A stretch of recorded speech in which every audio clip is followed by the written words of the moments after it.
Alors bonsoir à tous et on commence donc cette série d'études de la paracha, une idée chaque fois 10 minutes, d'après les idées du Rav Yehuda Léon Ashkenazi, Manitou.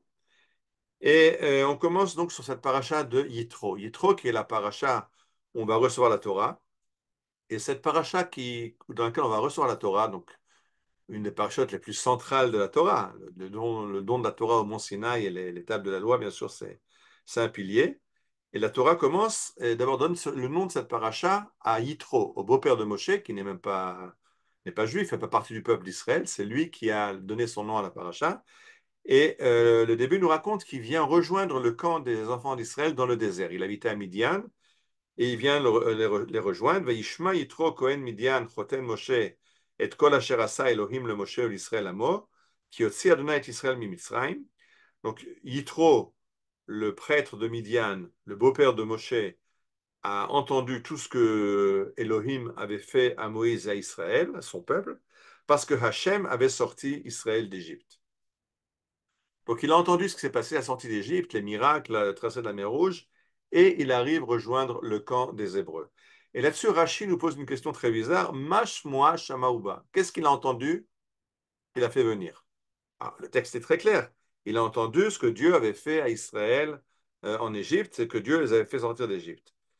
Et Manitou fait remarquer qu'il y a deux termes différents, c'est pour ça que je les ai lus en hébreu. Il a entendu ce que Elohim a fait à Moshe et à Israël, et il a entendu que Hachem a sorti Israël d'Égypte. Donc il y a deux noms de Dieu, un Elohim, un Hachem, qui ont des connotations très différentes. Alors là-dessus, Manitou nous explique que en fait, Moshe a habité, d'après le Midrash, 40 ans chez Yitro. 40 ans, il était en Égypte, 40 ans chez Yitro, et après 40 ans, il va gérer le peuple d'Israël. Alors, dit Manitou certainement que pendant ces 40 ans, ils ont eu une nombre discussions théologiques sur qui est Dieu, le rapport à la divinité, etc. Alors, qu'est-ce qui a fait bouger Yitro? Et alors, le chidouche de Manitou, c'est de dire que Yitro est un descendant d'Abraham, puisqu'il est midianite. Et Midian, c'est un fils d'Abraham aussi, puisque nous savons, on a l'habitude de se rappeler qu'Abraham a deux femmes à la maison, Sarah et Hagar. Sarah qui va lui donner Yitzhak et Hagar qui va lui donner Ishmaël. Mais on oublie qu'après le décès de Sarah et que Hagar avait été répudiée, Abraham prend une troisième épouse, Ketura. D'après le Midrash, c'est Hagar. Mais sans entrer dans le Midrash, il y a une femme qui s'appelle Ketura qui va lui donner encore des enfants, parmi lesquels on trouve Et Medan, Et Midian. Donc Midian est un descendant d'Abraham également. Donc c'est quelqu'un qui est dans la descendance d'Abraham. Or, la descendance d'Abraham est par définition connaît Dieu. C'est une connaissance qui a été donnée, Dieu s'est révélé à Adam, puisqu'il parle à Adam et Ève dans le jardin d'Éden. Donc Adam et Ève connaissent Dieu. Plus tard, on va l'oublier. C'est ce que dit la Torah qu'à l'époque de la génération d'Enoch, Az huchal likro beshem Adonai. On a commencé à oublier Dieu. Et il va falloir que la famille d'Abraham rappelle, que Abraham vienne et réenseigne qu'il y a un Dieu unique dans le monde et fasse face à l'idolâtrie.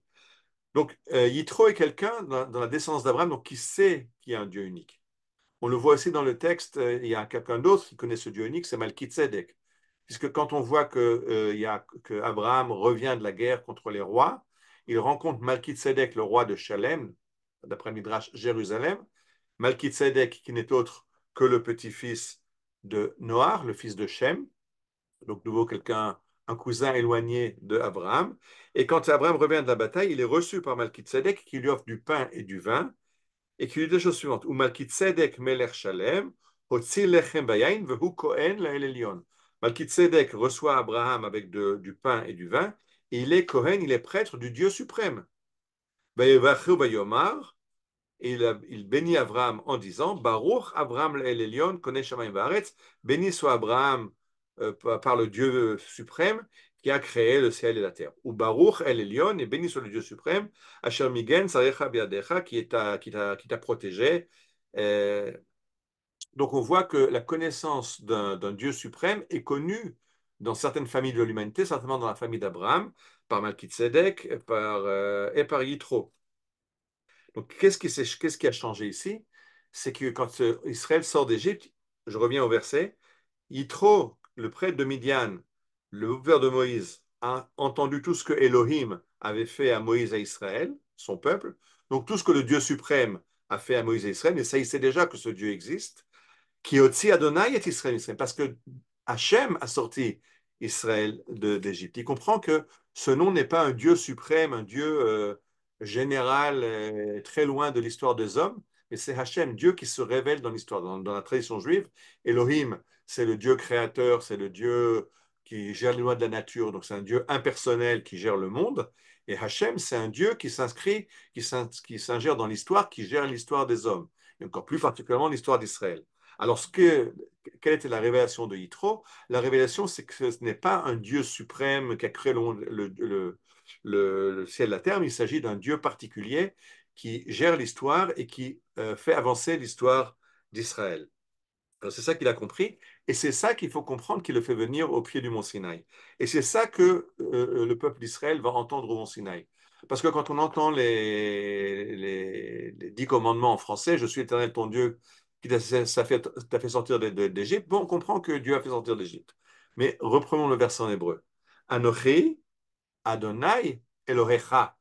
Je suis Hachem, Elohim, qui est un Dieu général, Dieu de nature, mais Elohecha, ton Dieu à toi, Disitu, qui t'a fait sortir d'Égypte. Anilo Montré, Je m'excuse. Donc, il faut faire sortir. Donc, ce que la Torah nous enseigne, c'est que Hachem est un Dieu privé, un Dieu qui s'occupe de l'histoire des hommes et surtout de l'histoire d'Israël en particulier, comme nation de prêtres qui doit transmettre ce message à l'humanité. C'est ça que Yitro a compris. Et alors, regardons de nouveau le verset. Va Yomer Yitro, Yitro s'adresse à Moïse et il lui dit la chose suivante. Baruch Adonai, Asher Yitzil Etchem Miad Mitzrayim. Béni soit Hachem qui va sortir d'Égypte. Ou Miad Paro, Asher Yitzil Ta'am Mitzrayim. Atayadati, maintenant je sais. Qu'est-ce que je sais? Ki gadol Adonai mikol ha-Elohim.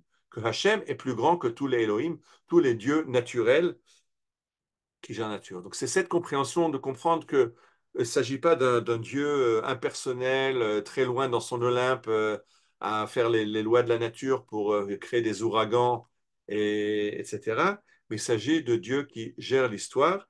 Et c'est pour ça que, d'ailleurs, le Kuzari, Rabbi Yehuda Levi, dans son livre Le Kuzari, quand il veut nous présenter la recherche de Dieu dans ce livre qui met en, met en scène le roi des Khazars qui cherche à se convertir après un rêve dans lequel il a entendu que ses actes sont agréables à Dieu, mais sa pensée n'est pas exacte.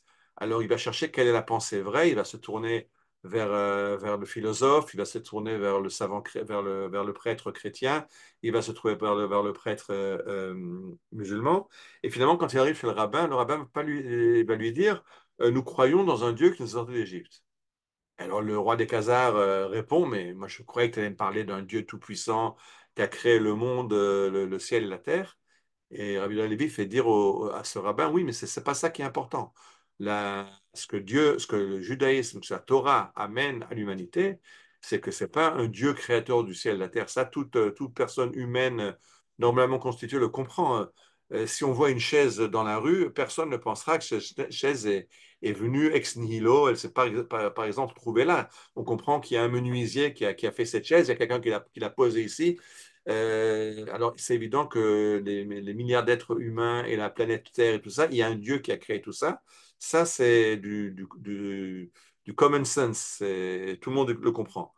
Ce que la Torah vient ajouter, c'est que Dieu a fait un programme pour l'histoire de Adam Arishon du premier homme.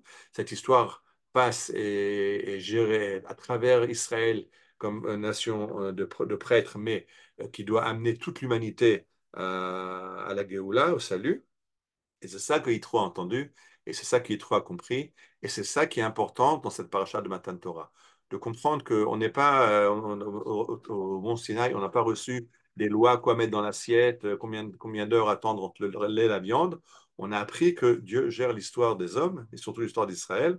Et je pense quel enseignement plus clair quand on voit ce qui se passe actuellement de cette guerre qui dure déjà et on ne voit pas encore la fin, mais on voit qu'elle s'étend. On voit que maintenant, il y a une coalition déjà qui attaque les positions iraniennes, enfin les proxys iraniens en mer Rouge. On voit que l'Europe est en train de se réarmer. Rien que les Allemands ont acheté pour 4 milliards de matériel militaire à Israël. Ça, on se pose des questions. Mais on voit que l'histoire est en train de bouger avec un grand V. Et c'est ça l'enseignement qu'on a reçu au Sinaï. Que cette histoire n'est pas une histoire aveugle, une histoire dans les règles, qui peut être analysée par des sociologues qui gèrent les règles de sociologie. Mais c'est une intervention de Dieu dans l'histoire des hommes. Shabbat Shalom, Bezrat Hashem, à la semaine prochaine.